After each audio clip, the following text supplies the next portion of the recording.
Rice, ಗಂಜಿ, ದೋಸೆ, ಚಪಾತಿ, ರೊಟ್ಟಿ ಎಲ್ಲದಕ್ಕೂ ಸೂಟ್ ಆಗುವಂಥ ಒಂದು ಅದ್ಭುತವಾಗಿರುವಂತಹ ಹುರುಳಿಕಾಳಿನ ಸ್ಪೆಷಲ್ ಖಡಕ್ಕಾಗಿರುವಂಥ ಚಟ್ನಿಯನ್ನು ಸುಲಭವಾಗಿ ಹೇಗೆ ಮಾಡ್ಬೋದು ಅನ್ನೋದನ್ನು ಇವತ್ತಿನ ವಿಡಿಯೋದಲ್ಲಿ ನಾನು ಹೇಳ್ಕೊಡ್ತಾ ಇದ್ದೇನೆ.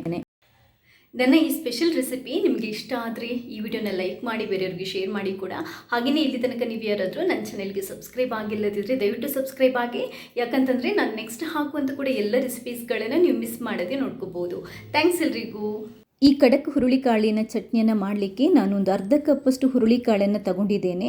ಹುರುಳಿಕಾಳನ್ನು ಕಸ ಕಡ್ಡಿ ಏನಾದರೂ ಇದ್ದರೆ ನೀಟಾಗಿ ಆರಿಸ್ಕೊಂಡು ಇಟ್ಕೊಳ್ಳಿ.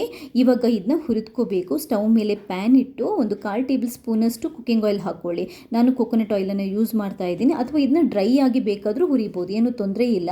ಮೀಡಿಯಮ್ ಉರಿ ಇಟ್ಕೊಂಡು ನೀಟಾಗಿ ಹುರಿದ್ಕೋಬೇಕು. ಇದನ್ನ ಎಷ್ಟೊತ್ತು ಹುರಿದ್ಕೋಬೇಕು ಅಂತಂದರೆ ಕಲರ್ ಚೇಂಜ್ ಆಗಿ ಇದು ಕ್ರಿಸ್ಪಿಯಾಗಿ ಪಟಪಟ ಅಂತ ಹೇಳಕ್ಕೆ ಶುರುವಾಗುತ್ತೆ. ಆ ಫ್ಲೇವರ್ ಬರುತ್ತೆ, ನಿಮಗೆ ಅರೋಮಾ ಬರುತ್ತೆ.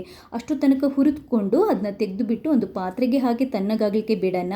ಜಾಸ್ತಿ ಕರಟಿಸಬೇಡಿ, ಚಟ್ನಿ ಕಹಿ ಆಗುತ್ತೆ. ಇದು ಪರ್ಫೆಕ್ಟಾಗಿ ಹುರಿದಾಗಿದೆ. ನಿಮಗೆ ಒಂದು ತಿಂದು ನೋಡಿ ಕರುಮ್ ಕುರುಮ್ ಅಂತ ಹೇಳಬೇಕು, ಮತ್ತು ಫ್ಲೇವರ್ ಬಂದಿರಬೇಕು.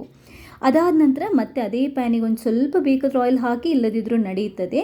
ಅರ್ಧ ಟೇಬಲ್ ಸ್ಪೂನಷ್ಟು ಜೀರಿಗೆ, ಆಮೇಲೆ ಒಂದು ಅರ್ಧ ಟೇಬಲ್ ಸ್ಪೂನಷ್ಟು ಕೊತ್ತಂಬರಿ, ಒಂದು 4-5 ಎಸಳು ಬೆಳ್ಳುಳ್ಳಿ, ಒಂದು ಅರ್ಧ ಈರುಳ್ಳಿ ಕಟ್ ಮಾಡ್ಕೊಂಡು ಹಾಕ್ಕೊಳ್ಳಿ. ಅದಾದ ನಂತರ ಸ್ವಲ್ಪ ಕರಿ ಲೀವ್ಸು, ಒಂದು 5-6 ಬ್ಯಾಡಗಿ ಮೆಣಸು, ಇಷ್ಟನ್ನು ಹಾಕ್ಕೊಂಡು ನೀಟಾಗಿ ಇದನ್ನು ಕೂಡ ಹುರಿದ್ಕೋಬೇಕು.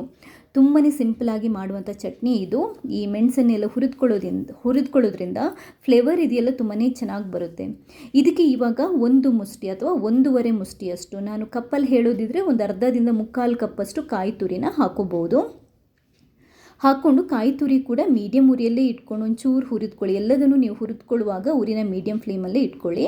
ತಣ್ಣಗಾದ ನಂತರ ಈ ಹುರುಳಿಕಾಳು, ಅದಾದ ನಂತರ ನಾವು ಹುರಿದಂಥ ಇಂಗ್ರೀಡಿಯೆಂಟ್ಸ್ ಎಲ್ಲ ಮಿಕ್ಸಿಗೆ ಹಾಕ್ಕೊಳ್ಳಿ. ಹಾಗೆಯೇ ಸ್ವಲ್ಪ ಹುಣಸೆ ಹಣ್ಣು, ಒಂದು 3/4 ಟೇಬಲ್ ಸ್ಪೂನಷ್ಟು ಉಪ್ಪು, ಹುಣಸೆ ಹಣ್ಣು ರುಚಿಗೆ ನೋಡ್ಕೊಂಡು ಹಾಕ್ಕೊಳ್ಳಿ. ಒಂದು 1/4 ಕಪ್ಪಷ್ಟು ನೀರನ್ನು ಹಾಕ್ಕೊಂಡು ಗ್ರೈಂಡ್ ಮಾಡಿ ಚಟ್ನಿನ ಈ ಹದಕ್ಕೆ ರೆಡಿ ಮಾಡಬೇಕು. ಸ್ವಲ್ಪ ತೆಳ್ಳಗೆ ಮಾಡಿದರೂ ನಡೀತದೆ, ಏನೂ ತೊಂದರೆ ಇಲ್ಲ. ನಾನು ಸ್ವಲ್ಪ ಗಟ್ಟಿಯಾಗಿ ಮಾಡಿದ್ದೀನಿ. ಇದು ಆ್ಯಕ್ಚುಲಿ ಗಂಜಿ ಜೊತೆ ನಾನು ತಿನ್ನೋಕ್ಕೆ ಮಾಡಿರುವಂಥದ್ದು, ಸೈಡ್ ಡಿಶ್ ಆಗಿ ಮಾಡಿರುವಂಥದ್ದು. ನಂಬಿ ಕುಚ್ಚಲಕ್ಕಿ ಗಂಜಿ ಜೊತೆ ಈ ಚಟ್ನಿಯಲ್ಲಿ ನಾವು ತಿಂತೀವಲ್ವ, ಸಖತ್ ಚೆನ್ನಾಗಿರುತ್ತೆ, ತುಂಬಾ ಚೆನ್ನಾಗಿರುತ್ತೆ. ಗಂಜಿ ಅಂತ ಮಾತ್ರ ಅಲ್ಲ, ರೈಸ್ಗೆ ಒಳ್ಳೆ ಸೈಡ್ ಡಿಶ್ ಹೌದು. ಚಪಾತಿ, ರೋಟಿ ಅಥವಾ ದೋಸೆ ಯಾವ್ದು ಬೇಕಾದರೂ ನೀವು ಇದರಲ್ಲಿ ತಿನ್ಬೋದು. ತುಂಬಾ ಹೆಲ್ದಿ ಈ ಚಟ್ನಿ, ತುಂಬಾ ರುಚಿ ಈ ಚಟ್ನಿ.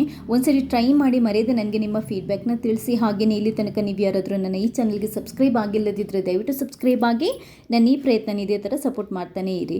ಥ್ಯಾಂಕ್ಸ್ ಎಲ್ರಿಗೂ.